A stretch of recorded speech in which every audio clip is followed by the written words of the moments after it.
Tesla के मालिक और अमेरिकी अरबपति एलॉन मस्क ने ट्रंप प्रशासन का साथ छोड़ दिया है। उन्होंने भारतीय समय के मुताबिक गुरुवार सुबह 5:30 बजे सोशल मीडिया एक्स पर ये जानकारी दी है। मस्क ने कहा कि स्पेशल गवर्नमेंट एम्प्लॉय के तौर पर मेरा समय पूरा हुआ। उन्होंने जिम्मेदारी के लिए अमेरिकी राष्ट्रपति ट्रंप को धन्यवाद भी दिया। ट्रंप ने मस्क को डिपार्टमेंट ऑफ गवर्नमेंट एफिशिएंसी का जिम्मा दिया था, जिसका काम सरकार की फिजूल खर्ची कम करना था। जानकारी के मुताबिक ट्रंप ने राष्ट्रपति बनने के बाद डॉज प्रमुख के तौर पर मस्क की नियुक्ति 30 मई 2025 तक के लिए की थी, यानी जब मस्क ने इस्तीफा दिया उसके एक दिन बाद ही उनका कार्यकाल खत्म हो रहा था। मस्क के इस्तीफे की स्पष्ट वजह सामने नहीं आई है, लेकिन वे उस बिल का विरोध कर रहे थे जिसे ट्रंप ने बिग ब्यूटीफुल बताया था। मस्क ने कहा था कि डॉज का मकसद खर्चों में कटौती करना है और ये बिल उसके खिलाफ है। बिग ब्यूटीफुल बिल के 5 पॉइंट्स जिससे मस्क नाराज दिखाई दिए। पहला, इनकम टैक्स और एस्टेट टैक्स में 2017 में की गई कटौती को स्थायी बनाना, टैक्स कटौती को बढ़ाने का भी प्रस्ताव। दूसरा, ओवरटाइम और सोशल सिक्योरिटी इनकम पर टैक्स कटौती का प्रस्ताव।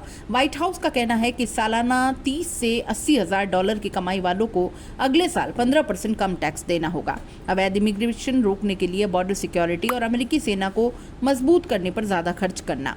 सरकार में फिजूल खर्ची, धोखाधड़ी और दुरुपयोग रोकने के लिए कड़े इंतजाम करना। और पांचवा, डेब्ट सीलिंग, यानी सरकार कितना कर्ज ले सकती है उसकी सीमा बढ़ाना। ये सीमा समय समय पर बढ़ानी पड़ती है ताकि सरकार अपने बिल और खर्चे चुका पाए। मस्क ने डॉज छोड़ने से एक दिन पहले अमेरिकी टीवी चैनल CBS को दिए इंटरव्यू में कहा, राजनीति में जितना करना था कर लिया, अब चंदा नहीं दूंगा। वॉशिंगटन पोस्ट को दिए इंटरव्यू में मस्क ने कहा था कि फेडरल ब्यूरोक्रेसी की हालत जितनी सोची थी उससे कहीं ज्यादा खराब है। ये दोनों बयान संकेत है कि मस्क राजनीति से अब दूरी बनाएंगे। कुछ मीडिया रिपोर्ट्स के मुताबिक मस्क अब सरकारी भूमिका से हटकर फिर से टेस्ला और SpaceX जैसी कंपनियों पर ध्यान देने जा रहे हैं। अब डोज का क्या होगा, चलिए इन 4 पॉइंट से समझते हैं।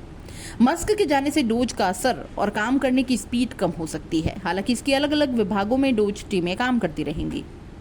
दूसरा, डोज पहले से ही पारदर्शिता और डेटा गोपनीयता को लेकर मुकदमों का सामना कर रहा है।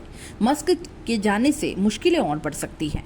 मस्क की जगह मजबूत नेता नहीं आया तो $1 ट्रिलियन की बचत का टारगेट मुश्किल हो सकता है। अमेरिकी मीडिया रिपोर्ट्स के मुताबिक यह पद कैबिनेट सचिव के पास जा सकता है। डोज को जुलाई 2026 तक काम करना है, लेकिन मस्क के बिना ये काम मुश्किल हो सकता है। ओपन AI ने 22 मई को UAE में एक बड़ा AI डेटा सेंटर बनाने का कॉन्ट्रैक्ट जीता था। मस्क की कंपनी XAI ने भी सौदे में शामिल होने की कोशिश की थी, लेकिन वे नाकाम रहे। अपनी विरोधी कंपनी को कॉन्ट्रैक्ट मिलने के बाद मस्क ने ट्रंप के सलाहकार डेविड सेक्स और बाकी अधिकारियों की निष्पक्षता पर सवाल उठाए थे। मस्क ने 2024 के अमेरिकी राष्ट्रपति चुनाव में ट्रंप के लिए $250 मिलियन खर्च किए थे। उन्होंने 2026 के मिड टर्म इलेक्शन से पहले ट्रंप की टीम को $100 मिलियन देने का वादा किया था, लेकिन अभी यह रकम नहीं दी गई, जिससे ट्रंप के कई सहयोगी नाराज हैं। न्यूयॉर्क टाइम्स ने 20 मार्च 2025 को अपनी रिपोर्ट में दावा किया कि मस्क को पेंटागन में चीन के साथ संभावित जंग को लेकर 21 मार्च को एक टॉप सीक्रेट ब्रीफिंग दी जाने वाली है। यह ब्रीफिंग द टैंक नाम के एक स्पेशल रूम में दी जाने वाली है। यह खबर लीक होते ही ट्रंप नाराज हो गए। उन्होंने इस खबर को फेक बताया। ट्रंप ने कहा कि मस्क का चीन में कारोबार है, उन्हें किसी भी हाल में चीन से जुड़ी सीक्रेट जानकारी नहीं दी जाएगी। हालांकि मस्क 21 मार्च को पेंटागन गए, लेकिन वो द टैंक रूम में न जाकर रक्षा मंत्री पिट हेग्सेथ के ऑफिस गए थे। वहां कहा गया कि इस बैठक में चीन पर कोई चर्चा नहीं हुई, बल्कि डोज को लेकर प्लान बने। वहीं न्यूयॉर्क टाइम्स की रिपोर्ट के बाद मस्क ने एक्स पर लिखा कि वे पेंटागन के उन अधिकारियों के खिलाफ मुकदमा चाहते हैं जिन्होंने झूठी जानकारी लीक कर दी। इसके बाद पेंटागन के चीफ ऑफ स्टाफ जो कैस्पर ने इसकी जांच शुरू की।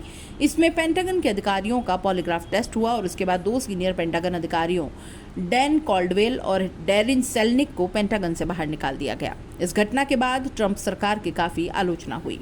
दोस्तों, ट्रंप की मौजूदगी में 8 मार्च की कैबिनेट मीटिंग में स्टाफ कटौती के मुद्दे पर मस्क और विदेश मंत्री मार्क रूबियो के बीच बहस हो गई। मस्क ने विदेश मंत्री पर आरोप लगाया कि वे स्टाफ की संख्या में कटौती नहीं कर पाए हैं। रूबियो ने इससे इनकार किया। जब दोनों के बीच बहस तेज हो गई तो ट्रंप ने रूबियो का बचाव किया और कहा कि वे बहुत अच्छा काम कर रहे हैं। ये पहली बार था जब मस्क और किसी बड़े नेता का विवाद हुआ जिसमें ट्रंप ने उनका साथ नहीं दिया।